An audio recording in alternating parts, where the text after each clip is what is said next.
Então hoje nós vamos ter a participação como expositor da noite do nosso irmão Luizinho. E Jesus, como sempre, ilumine agora e sempre.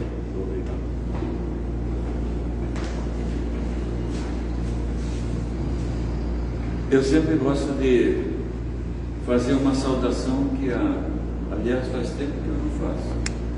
Então, por isso eu acho que é por causa da oração da Semana Indiana. Que é assim: que a paz, a graça e o amor do nosso Senhor Jesus Cristo esteja no coração de todos. Essa semana eu não fiz aqueles slides, porque eu acho que o Senhor não queria que eu fizesse slide, porque eu já tinha escrevido isso aqui já faz um tempinho, assim, uns dias já, e eu estava procurando uma maneira de fazer slides, procurando figurinhas, mas não achei nada. Eu acho que é para falar. E eu fico feliz porque ontem eu fui fazer uma palestra lá na Centro Espírita Luz e Vida, lá na... E é como assim, veio chuva do céu, porque também foi assim de bate-boca, não foi negócio de slide. Então às vezes é bom a gente fazer isso. Slide a gente fica prestando atenção nas figurinhas, né? E às vezes acaba perdendo o sentido do que você está apresentando. As figurinhas chamam muito a atenção, ainda mais quando tem slides bem bonitos, né? Então, há dias atrás eu ia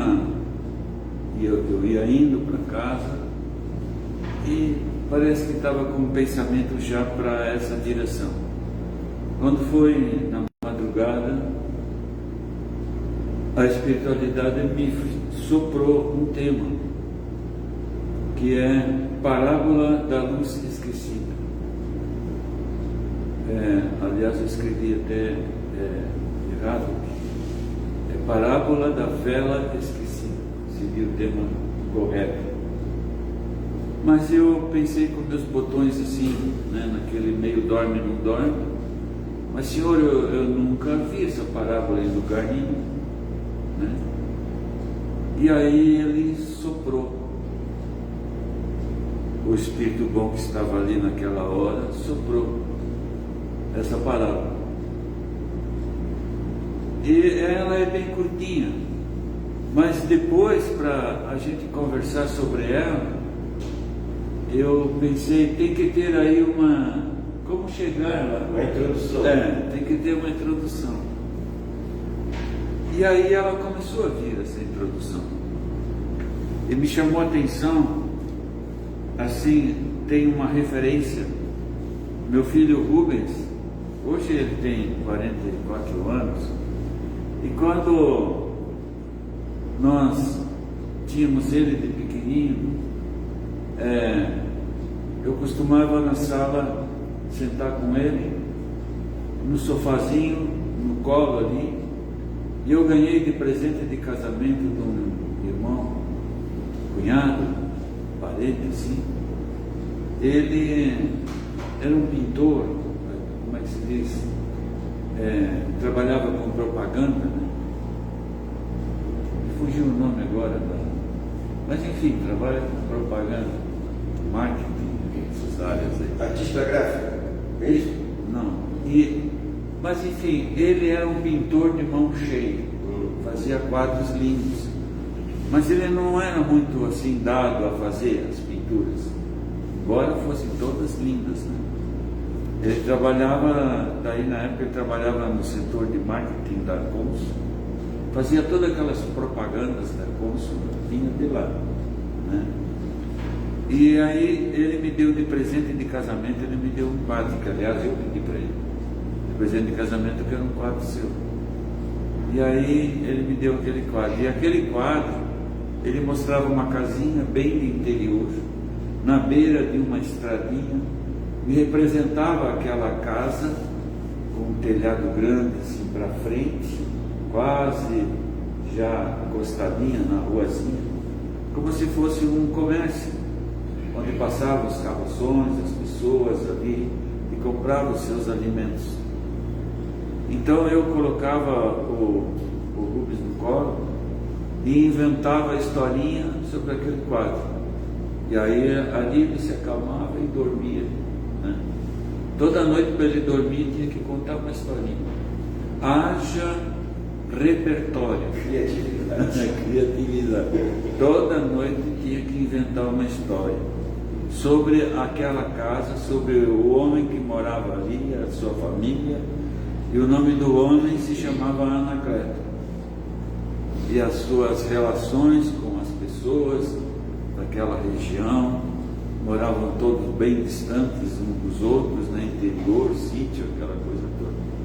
E o Luizinho inventando essa historinha. E aí me veio a imagem desse quadro.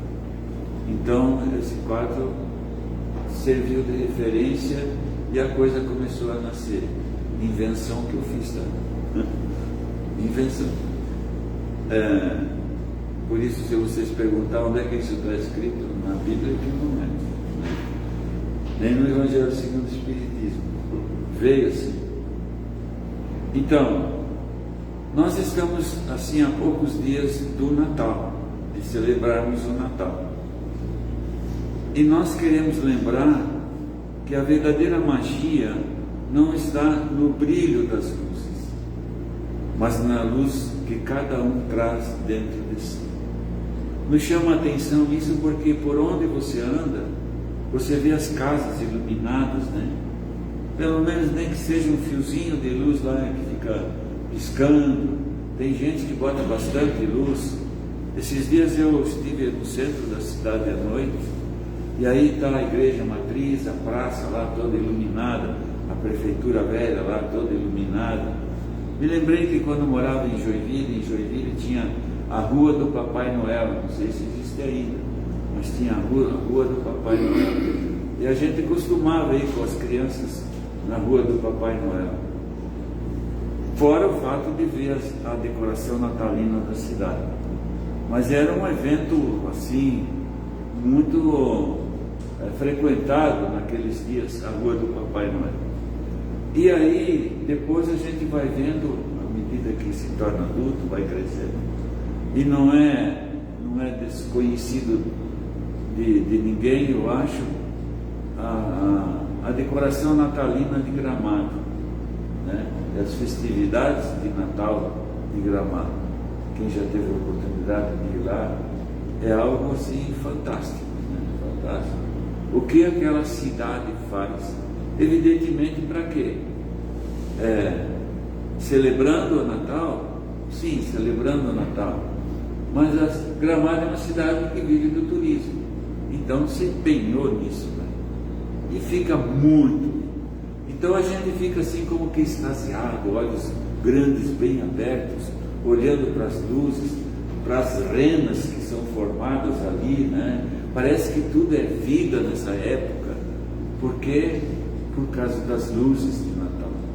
Outros dias a cidade parece que fica escura, morta, vazia. Aqui na nossa cidade, então, se você for lá no centro à noite, não tem nada, né? É assim.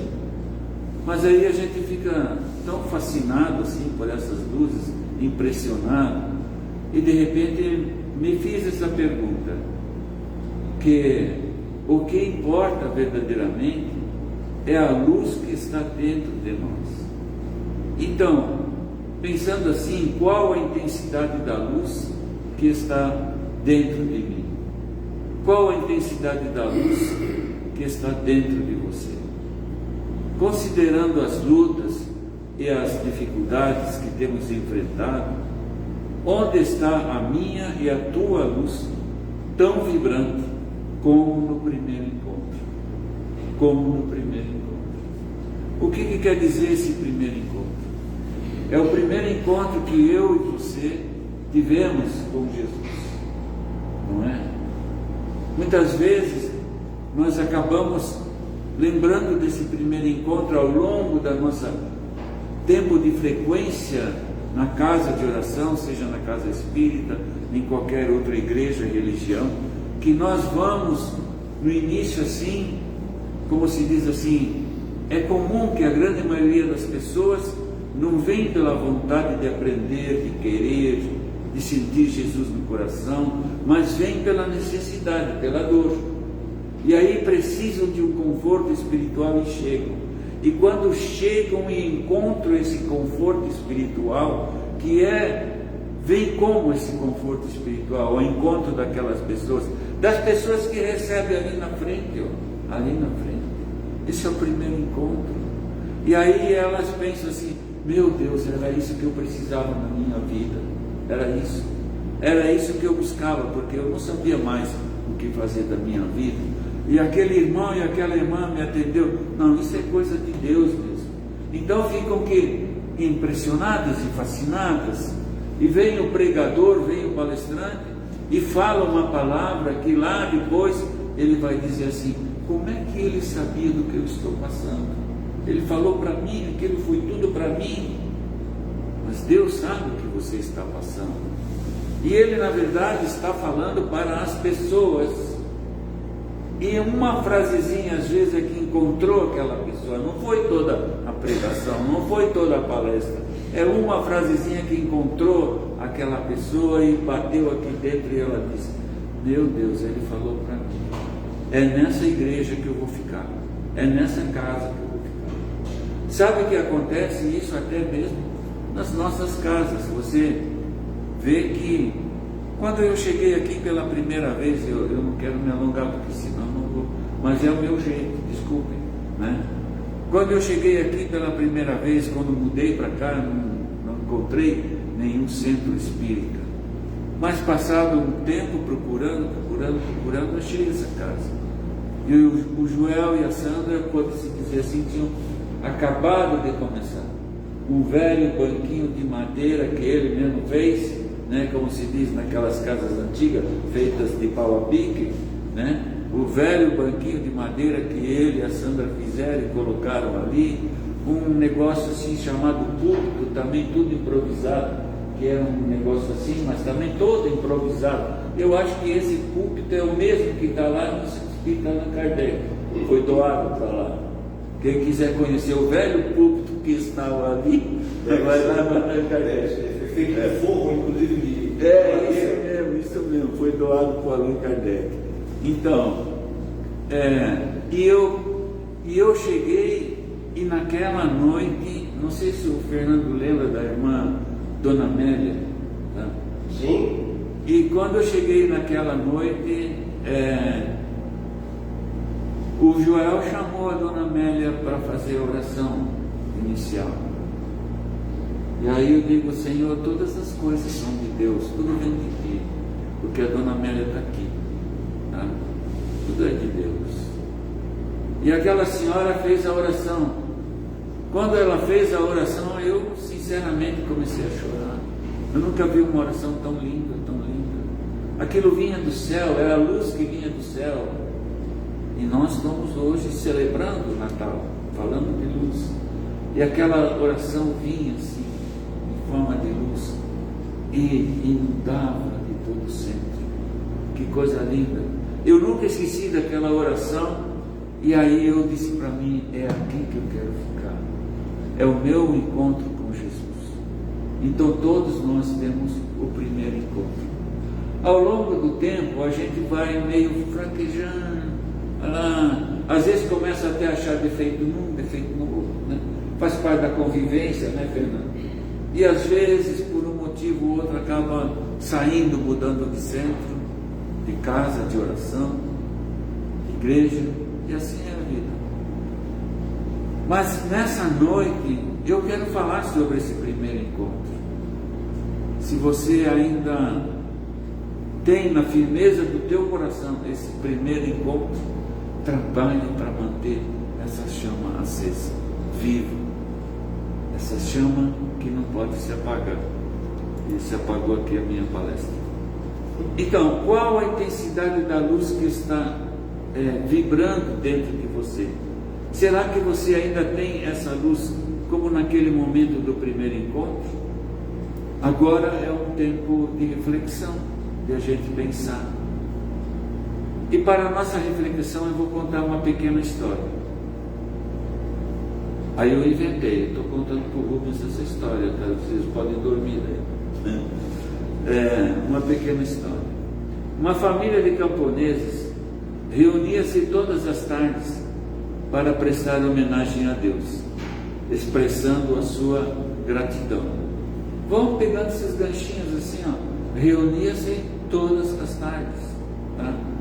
Para prestar sua homenagem a Deus, expressando sua gratidão, admiração e reconhecimento por tudo que receberam em mais um dia. E ali eles manifestavam seu amor a Deus através de diferentes formas. E nós não estamos dizendo de que igreja, de que religião eles eram. O importante é que eles estavam, fazendo o seu encontro no final da tarde. Então eles prestavam homenagem a Deus de diferentes formas, como cânticos, orações e testemunhos. No contexto bíblico, louvar a Deus envolve reconhecer sua grandeza e bondade através de ações que o glorificam. O que é essencial nessa hora? O que é essencial? O louvor a Deus.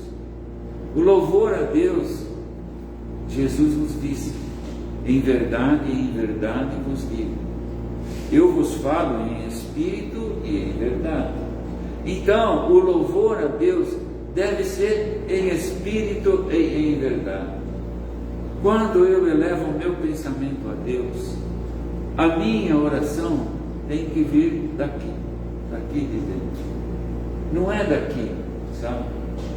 Aliás, esse pedaço aqui, nosso pensamento, às vezes tu começa a orar, mas vem um outro pensamento que fala do boleto que você tem que pagar amanhã. E já desvia o pensamento, a oração já fica meio só que de leve, como um vento suave. E não é para ser um vento suave, é para soprar forte em direção ao Pai, Então tem que ser daqui, do coração, daquilo que você traz no seu coração. Deve ser sincera, em espírito, e estar em conformidade com a palavra de Deus, em verdade. E não ser apenas um ritual vazio. E eu sempre digo assim, quando eu falo isso, eu mesmo dou a minha mão à palmatória. Porque às vezes a gente vai meio superfluamente, chega de noite, já está meio cansado, começa o Pai Nosso que está no céu, E aí a oração não vale nada. Ela não subiu, sabe? Não subiu. Um sacrifício de louvor é o que tem que ser feito. E nem sempre é fácil louvar. O louvor que agrada a Deus é aquele que é oferecido mesmo quando você não sente vontade. Não sente vontade. Se a gente olha para Jesus, Jesus subiu ao monte para orar, quando ele ia ser crucificado. E ele sabia das coisas que o aguardavam. Logo a seguir vieram os soldados para prendê-lo. Ele sabia de tudo isso, mas ele foi conversar com o Pai.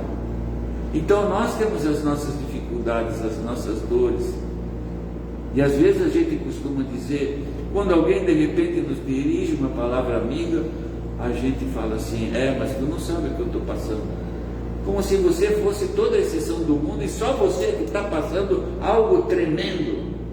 O mundo todo não passa algo tremendo, só você, Queria ver se você estivesse no meu lugar. Como é que essa oração vai chegar a Deus? É uma oração triste, uma oração de reclamação, Como é que ela vai chegar a Deus? De louvor, de louvor. Aí nós somos espíritas e nós entendemos que tudo que eu estou passando é consequência. Não é que Deus está me punindo do quê?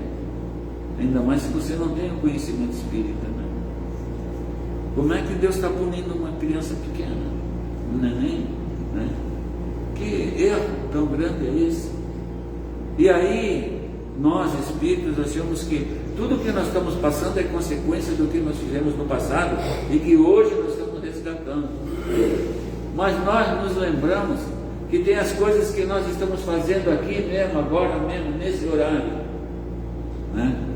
E aí vem o resgate, vem a expiação, vem a prova de consequências de coisas do passado, não, de agora mesmo. Quando nós de repente nutrimos um mau pensamento em relação ao nosso vizinho, né? A um artista na televisão, as coisas que estão acontecendo na política no nosso país, tomara que Deus me dê muita sabedoria para continuar louvando. É isso que a gente tem que pedir, né? Então, um sacrifício de louvor, o louvor que agrada a Deus, sabe? O Evangelho segundo o Espiritismo, no capítulo 13, no item 4, nos fala sobre os infortúnios ocultos. E aí eu pego esse gancho que fala assim, ó, que saia da vossa boca só a que for boa para promover edificação. Tudo que for boa para promover edificação. Seja essa nossa preocupação durante toda a nossa caminhada na vida, que a minha boca expresse só aquilo que for boa para edificação. Aí eu boto a mão aqui e falo, professor, pode bater, né? Eu, quando era criança, olha, eu levei algumas reguadas e continuo levando, porque às vezes a gente se pega falando coisa que não é boa para a edificação, né? Falando para o nosso amigo, para o nosso irmão da igreja, do nosso centro, da nossa casa espírita, falando para o nosso vizinho alguma coisa que não é boa para a edificação, né? E que às vezes até coloca o outro para baixo em vez de levantar. Se eu estou triste com alguma coisa, a minha tristeza é minha, não reparte a sua tristeza. Reparte o que tem de melhor dentro de você. Então, aquela família pensava assim, e eles davam graças a Deus por tudo que eles existiam. Eles eram uma família muito unida, levantavam cedo, oravam, faziam sua refeição matinal, cuidavam da criação entre vacas, galinhas e patos. Tudo isso imaginei, vocês imaginem agora, esse pequeno sítio com vaca, galinhas e patos. E muniam-se depois das ferramentas de trabalho, tá, necessárias ao exercício do cultivo e partiam para o campo. Ora, se eles moravam numa casa simplesinha de madeira, que não tinha luz elétrica, era a base de vela, por isso a parábola da vela esquecida, né? Eles não tinham ferramentas que nós temos hoje, trator, né? Não tinha nada disso, era na base da enxada mesmo, da enxada. Acho que até a própria picareta veio bem mais tarde, alguém inventou depois a picareta, né? Era enxada mesmo. Então, e além disso, eles tinham que limpar o rancho onde estavam os cavalos, os bois e as vacas, pensaram já nas vaquinhas, né? As vacas que precisavam ser ordenhadas. Havia também as galinhas e os patos, e naquele tempo era tudo manual, não havia máquinas, e quando chovia enfrentavam a lama. O trabalho ficava ainda mais pesado, mas era a lida diária. Eu me lembro de um sítiozinho de um parente nosso, que quando chovia, da casa para a parte chamada roça, que diziam, vamos para a roça agora, né? Hora de ir para a roça trabalhar. De lá, para chegar na roça, chovia muito, e fazia um trilho de lama, e tinha que passar por cima daquela lama toda, para chegar lá onde eles plantavam. Então, limpar as ferramentas, depois quando eles vinham do trabalho, tudo era tarefa deles diária. E esse era todo dia. E todo dia eles voltavam, e aí eles se reuniam antes das refeições para louvar, para agradecer pelo dia. E como nós fazemos também para pedir. Porque se não estava chovendo, né? Senhor, manda uma chuvinha, Senhor, senão o nosso milhozinho que nós plantamos lá não vai vingar, né? Eles certamente faziam os pedidos deles também. E aquele dia eles se prepararam para voltar mais cedo do campo. Eles deveriam voltar bem mais cedo, limpar as ferramentas, guardar cada uma no lugar próprio, porque as coisas não eram jogadas de qualquer modo. Depois verificar a criação e preparar a casa para o grande encontro. Qual encontro? O encontro com o Senhor. Era noite de véspera de Natal. Ali não havia luz elétrica, como já falamos. A casa era iluminada por velas. Ao João e a Maria, que não é aquela historinha de João e Maria, né?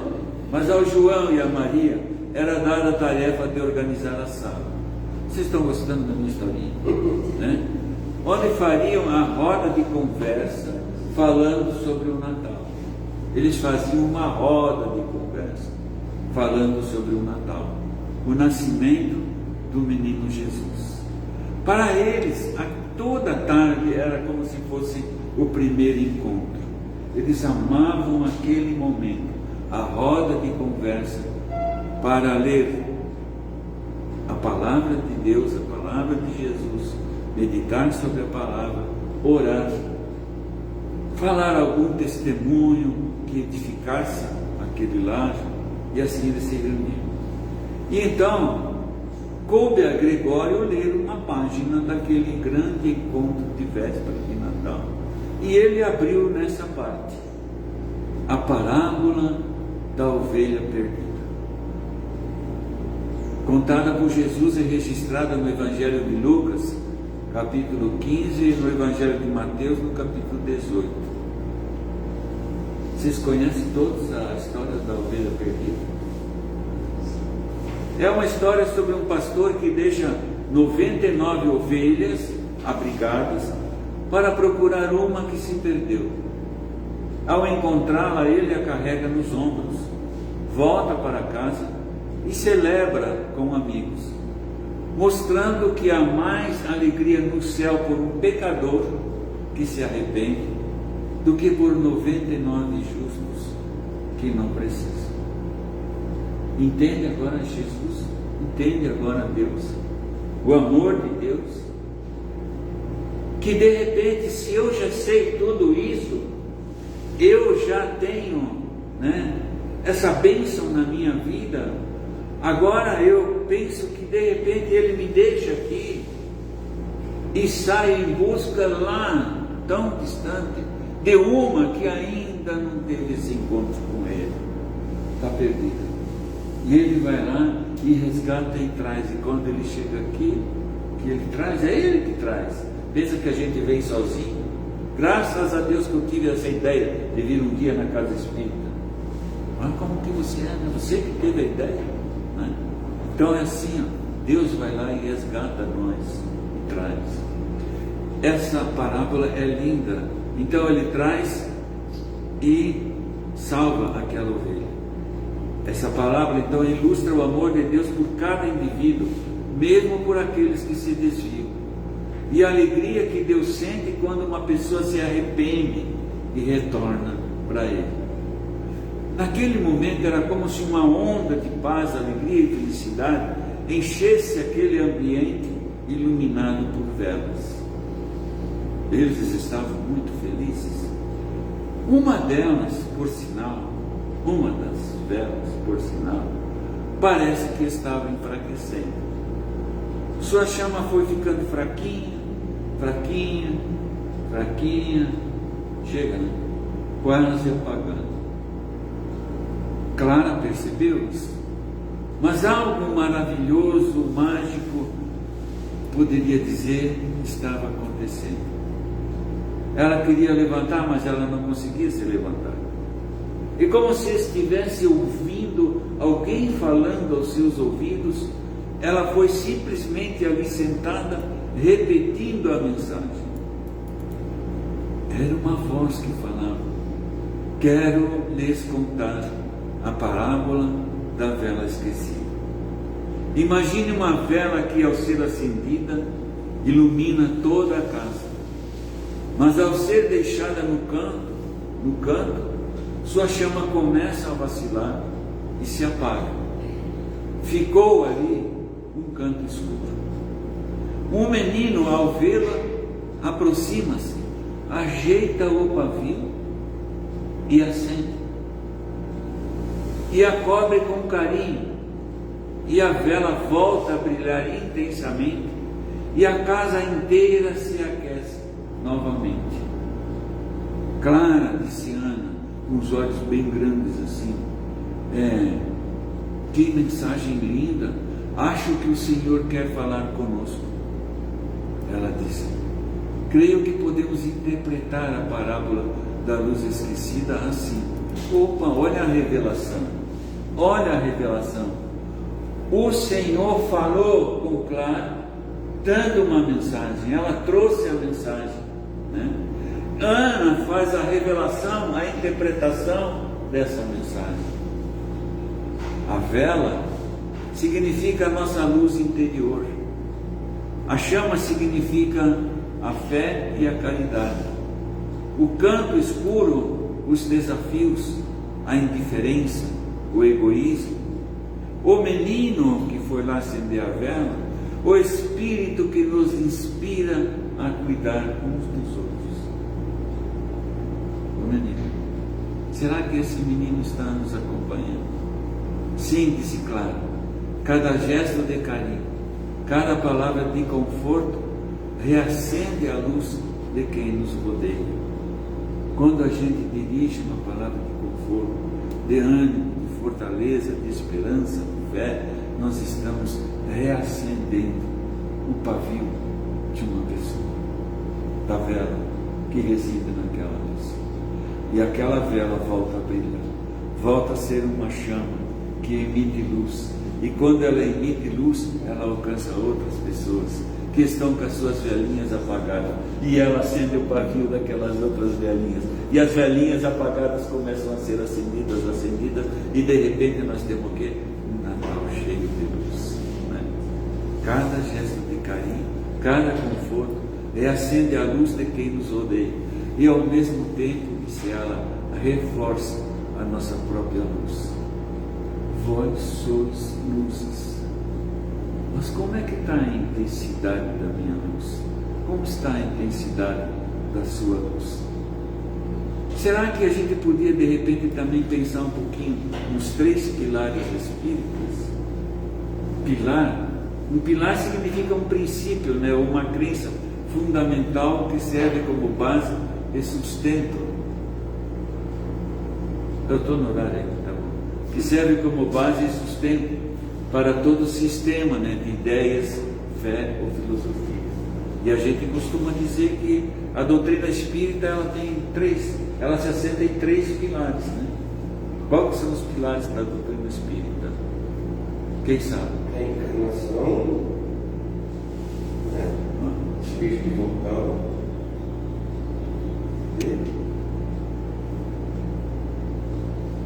E eu vou falar diferente, tá? A reencarnação eu também coloquei, mas eu vou falar diferente aqui, assim. Os pilares da doutrina espírita se assentam na... Não decorou também? Não. A doutrina espírita, a filosofia espírita, é filosofia de ciência e religião. Né? Filosofia de ciência e religião. Mas aí nós vamos trazer isso para o nosso contexto de evangelho. Então, agora voltou, eu perdi, cara. Apareceu uma outra coisa aqui. O pilar da caridade. Não temos? É o que mais se fala, né? É o que mais se fala. Então, sustenta, movimenta a doutrina espírita o pilar da caridade. E a caridade vai além do ato material, como doar alimentos, e se manifesta principalmente no campo moral. E eu só posso fazer com que isso aconteça quando eu estou com a minha luz vibrando, forte, iluminando. Como é que eu vou iluminar a vida de alguém, uma pessoa que está triste, cabeça baixa, né?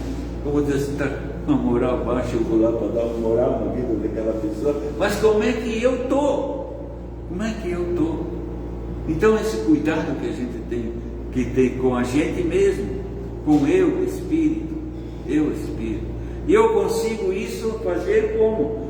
Quando eu cuido da minha vela, aqui dentro, da minha vela, para que ela não vá diminuindo, até apagando. e de repente nem venho mais na casa espírita, nem venho mais. Onde é que anda aquele irmão, né? Ele sumiu, nunca mais apareceu, pois é. Né? Então é assim, é reconhecer em cada ser um espírito imortal e tratar a todos com paciência e a ternura que gostaríamos de receber. Esse cuidado, sabe, tratar com ternura, porque no fundo todos nós gostamos de receber ternura, né? Gostamos de receber ternura. E em segundo lugar vem o pilar da humildade.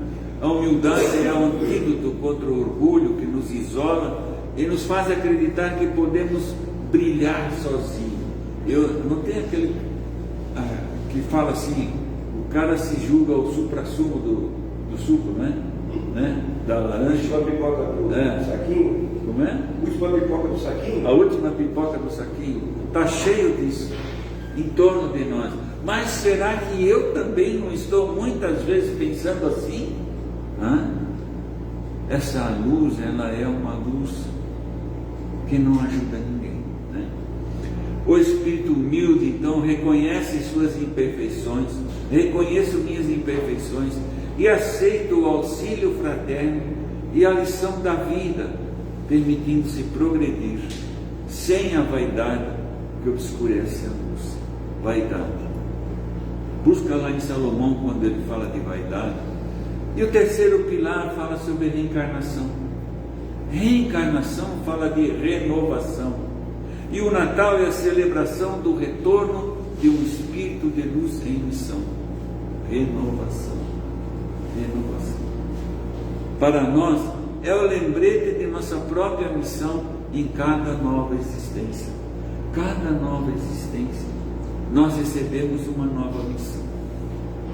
Tem irmãos que dizem assim, mas eu ainda não sei qual é a minha missão.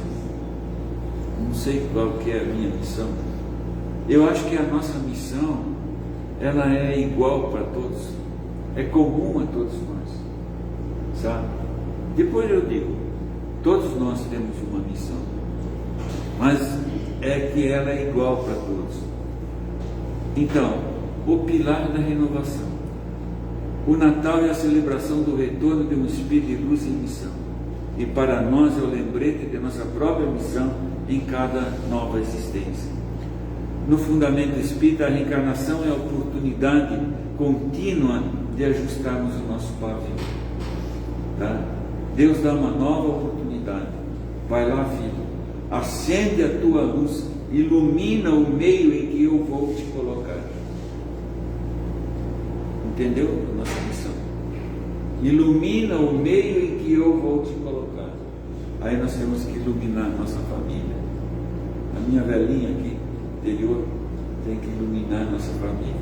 Às vezes ela vai se apagando.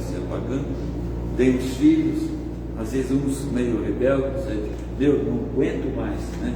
A velhinha está se apagando, cuidado, a velhinha está se apagando. Às vezes uma discussão aqui e ali com a mulher com o marido, assim por diante.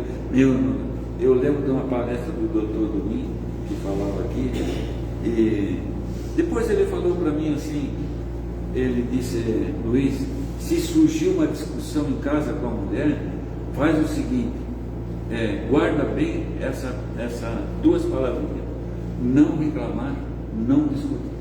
Eu me lembro que naquela noite eu trouxe não sei por que aconteceu, né?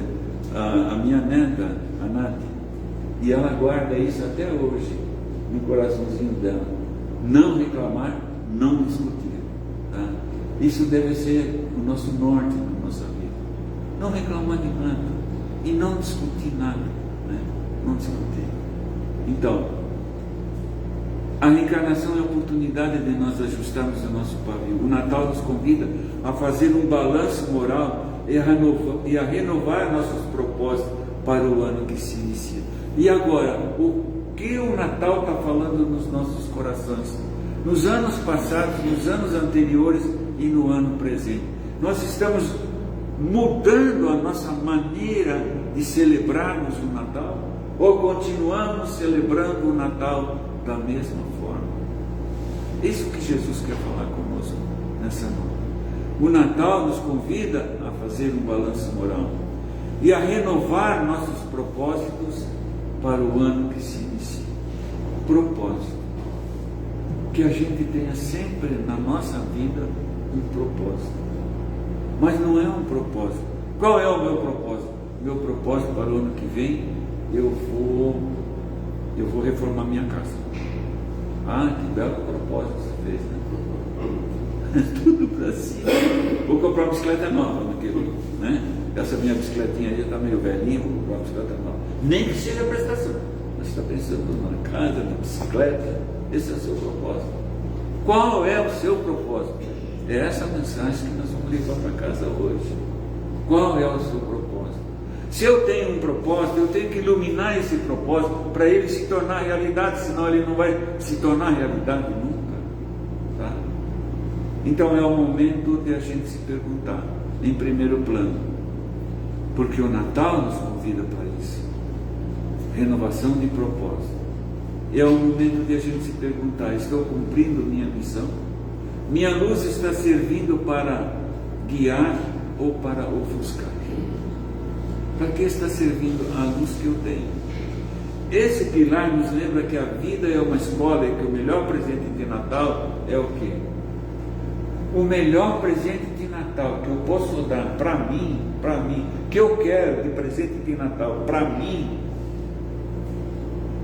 e é eu que tenho que dar para mim, é eu que conquisto isso, é o meu esforço, é a minha reforma íntima. Minha reforma íntima. De eu parar e pensar no Natal, e pensar, Senhor Jesus, no que eu já melhorei? No que eu já melhorei? Agora está batendo a hora, né? Batendo a hora. Então, que a gente possa examinar isso na nossa vida. E aí a gente olhar para esses 3 pilares e pensar que a gente está com a nossa vida fielmente sentada nesses 3 pilares, e verificar se um não está um pouco mais baixo, o outro mais alto, né? Aí uma casa não se sustenta assim, eles têm que estar nivelados, iguais, como quando a gente vai construir uma casa, não é? O Fernandinho é engenheiro, né? Ele sabe, então, o arquiteto, né? Ele sabe, então quando você faz a sua casa, os pilares têm que estar bem certinho no nível, né? Ao vivermos esses 3 pilares, caridade, humildade e espírito de renovação, garantimos que a nossa vela interior permaneça firme, acesa, oferecendo o calor e a luz que o Mestre ensinou. Então quero dizer para vocês assim, que esse Natal seja um marco na nossa jornada, que possamos ser a vela que, ao ser cuidada, ilumina a todos ao nosso redor. Lembremos que a verdadeira felicidade está na prática do bem, em fazer o bem e ajudar os outros. E é exatamente isso que o Natal nos convida a fazer: a agir com amor, a compartilhar, a perdoar, como é difícil perdoar, né? E a se conectar com os outros. Jesus disse, ele falou essa parábola agora, e é sobre vela. Não, nem se acende a candeia e se coloca debaixo do alqueire, mas no velador, e dá luz a todos que estão em casa. Em Mateus 5,15 a gente encontra essa parábola. Alqueire vem uma palavra que vem lá do grego, não se refere a uma medida de terra, que às vezes a gente lê a palavra, mas nem busca, né, o significado das coisas, né? O que quer dizer um alqueire? Um alqueire para nós é terra. Tá, mas tu vai esconder a vela na terra? Não é isso que Jesus estava falando, né?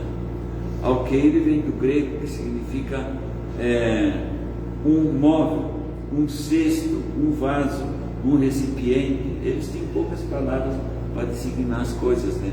Usado para cobrir a luz, para quando você quer, que nem um abajur, mas você quer reduzir a intensidade da luz, você cobre, né, a luz. Então, um alqueire era isso, simbolizando algo que oculta a verdade ou as boas obras, você cobre. Enquanto a passagem ensina que a luz, a palavra de Deus, deve ser colocada em um lugar de destaque, o candeeiro ou candelabro, para iluminar a todos e não escondido. A nossa luz não pode ser colocada debaixo do alqueire, tá? Mas ela tem que ser colocada no velador em cima, para iluminar todos que estão à nossa volta. Que o Senhor, esta noite, Ele faz esse convite. Compartilhemos sorrisos, abraços, orações. Ofereçamos nosso tempo àqueles que precisam sentir a presença do amor divino. Que a luz de Jesus e a nossa própria luz interior nos guie sempre, agora e em todas as encarnações. Começa a pensar na próxima já, iluminar a próxima encarnação. Que ao sair daqui, cada um leve consigo a missão de reacender a sua própria luz, a sua vela interior, e reacender a vela do amigo, do vizinho, do desconhecido, e que a sua vela então seja colocada no velador, iluminando a quem dela se aproximar. É isso que o Natal fala para nós. É isso que aquele Espírito veio trazer, essa mensagem. A vela esquecida. Não esqueçamos da nossa vela. Não esqueçamos de reacender o pavio dos nossos vizinhos, dos nossos amigos, dos nossos companheiros, da nossa igreja. Que a nossa igreja precisa ser luz. Precisa ser luz. O que é a igreja? A igreja somos nós. A casa espírita é o que? São paredes. Paredes não iluminam. Somos nós que iluminamos. Quando você vem e as pessoas que vêm junto, todos se sintam bem. Bem, muito bem de estarem conosco. Por isso eu desejo um Feliz Natal maravilhoso na presença de nosso Pai Celestial, e que ali nós possamos louvar, agradecer e pedir que Ele reacenda a nossa luz. Um Feliz Natal a todos. Muito obrigado. Que assim seja. O senhor faz a oração de encerramento para nós? Ah, é? Então vamos elevar nosso pensamento a Deus, que já está nesse bate-papo que nós tivemos aqui. Pai, eu te agradeço imensamente por essa oportunidade, Senhor, desse encontro, de podermos estar aqui e meditar, Senhor, na Tua palavra, na Tua mensagem, Senhor. E pedimos, Pai querido, que essa palavra venha a ser guardada de uma maneira muito forte em nossos corações, de modo que possamos vivê-la, Senhor, a cada instante nas nossas vidas. Por um lado, Tu sabes, Senhor, o quanto nós somos pequeninos ainda, e o quanto nós dependemos, Senhor, da Tua mão estendida sobre as nossas vidas. Por isso te dizemos, Senhor, com toda a humildade no nosso coração, ajuda-nos, Senhor. Ajuda-nos na nossa caminhada. Quando estivermos fraquinhos, sustenta-nos, Senhor, dá-nos a renovação, Senhor, a luz que precisamos para continuar a jornada. Abençoa todos os nossos irmãos aqui presentes, que vieram em busca da Tua palavra, Senhor, e aqueles que hoje não estão aqui conosco presencialmente, mas muitos assistirão depois, e muitos, Senhor, receberão a palavra em seus corações, porque ela vai longe em espírito. Pai, muito obrigado por tudo. Que o nosso Natal, em louvor a Jesus, nosso Mestre, seja um Natal cheio de luz. Que assim seja. Que assim seja. Graças a Deus.